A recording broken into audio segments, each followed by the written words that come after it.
पुणे शहर आणि जिल्ह्यातील सर्वसामान्य नागरिक तसेच गरीब रुग्ण ज्या हॉस्पिटलकडे आधार म्हणून पाहतात त्या ससून हॉस्पिटलमध्ये अपंग व्यक्तींची अपंगत्वच प्रमाणपत्र देण्यास मोठ्या प्रमाणात हेळसाळ होत असल्याचे समोर आले।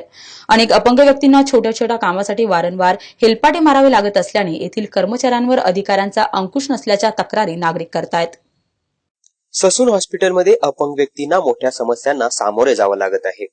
अपंगत्वाचा दाखला मिळण्यासाठी अगर उपचारासाठी जिल्ह्यातील सर्वदूर नागरिक आणि अपंग व्यक्ती ससून रुग्णालयामध्ये येतात। मात्र या ठिकाणी आल्यानंतर रुग्णांना अत्यंत वाईट अशी वागणूक मिळत असल्याच्या या अपंग व्यक्तीकडून सांगण्यात येते। माझ्या शरीराला एकाही डॉक्टरने हात नाही लावलेला। रजिस्ट्रेशन शरीर रिजेक्ट म्हणून तुमचं आधीच रिजेक्ट झालाय, तुम्ही आता दुसऱ्यांदा तुम्ही काढू शकत नाही असं म्हणून सांगितलं। त्यानंतर त्यांनी सांगितलं, मी बाहेर आलो, त्यानंतर म्हणले जा 74 नंबरला, तिथून मला म्हटले जा 40 नंबरला। अशा आता 1:30-2 वाजत आलेत, मला फक्त हेलपाटे मारायला लावले। रात्री 2 वाजता घर सोडलेलं आहे, गाडीत रेल्वेने आलोय। मला इथं आल्यावर मानसिक त्रास खूप झाला। इथे आल्यावर वेळ खूप लावला यांनी। फॉर्म नावे घ्यायचे, हे पाठीमागे ढकलायचे, हे म्हणायचे आत्ता नाही मग नाही। तिथे रांगेला गेलो, आत्ताशी अजून प्रोसिजर झाली नाही, पायाचे नीट चेक करीत नाहीत। माझं जन्मताच अपंगत्व आहे, पूर्ण पाय वाळलेला आहे उजवा, आणि ते म्हणतात की अपंगत्व नाही तुम्हाला। दाखला मिळण्यासाठी पहाटेपासूनच रांग लावली जाते। आठवड्यातील ठराविक दिवसच या विभागाकरता राखीव असल्यामुळे प्रचंड गर्दी होते। एवढं सगळं करून देखील नंबर येईल याची शाश्वती देता येत नाही, कारण या दिवशी फक्त 120 जणांनाच दाखला देता येतो। त्या ठिकाणी काम करणाऱ्या कर्मचाऱ्यांविषयी देखील बऱ्याच तक्रारी येत आहेत। आणि आमचं ना आम्हाला टोकन भेटलं, ना आमचं प्रोसिजर झालं, ना काही नाही झालंय। आम्ही येऊन कवाची वाट बघतोय। आम्हाला नुसतं इकडे जा तिकडे जा म्हणून फिरवत आले। आता जाऊन आम्हाला माहिती झालं की 33 नंबरला काहीतरी टोकन वगैरे भेटणार आहे।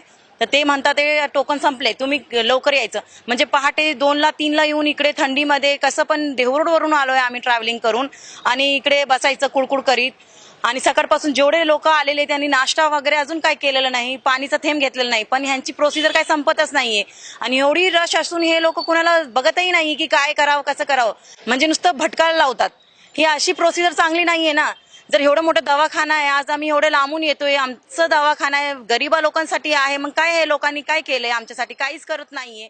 ज्यावेळेस मी सिरियस होते त्यावेळेस सुद्धा माझ्या आईला रांगेमध्ये आवत घ्या ना, आतल्या वॉर्ड बॉय आतले 5-50 रुपये खाणार, तेव्हा मग त्यांना आतमधून शिक्का देणार। असं कशासाठी? तुम्ही शासनाचा पगार खाता ना, मग गरिबांकडून का तुम्ही अशी लुटमार करता? गरिबांचं पण पोट आहे ना, त्याचा विचार करा ना तुम्ही। कोण लांबून येतं, देव रोड वरून येतो, कोण मंचर वरून येतं, येण्यामध्ये ट्रेन वगैरे मिळण्यात मिस होऊन जातं। तुम्ही थोडस तुमचं टाइम टेबल वाढवा ना केस पेपरचा। तुम्ही टाइम झाला लगेच खिडक्या बंद केल्या, जेवायला चाललो, ही तुमची उत्तरं, ही तुमची माणुसकी? शासन कुठं गेलं? सरकार कुठं गेलं? सरकारने हे सांगितलंय की गरिबांचा तुम्ही ताट घ्या आणि आम्हाला मतदान द्या। मतदान करायला तेव्हा तुम्ही आता समोर द्या, आम्हाला मतदान द्या, हक्काने येता। मग आम्ही शासनाकडे हक्कानेच मागतो ना, आम्हाला न्याय पाहिजे। एका बाजूला पंतप्रधानांनी अपंग व्यक्तींना अपंग म्हणणे देखील त्यांचा अपमान केल्यासारखे वाटते असं म्हणत असताना शासकीय हॉस्पिटलमध्ये अपंगांना अशा प्रकारे वागणूक मिळत असेल तर दिव्याखाली अंधार ही मन योग्य असल्याचं दिसून येतंय। प्रतिनिधी ज्ञानेश्वर राजुरे, शार्प न्यूज।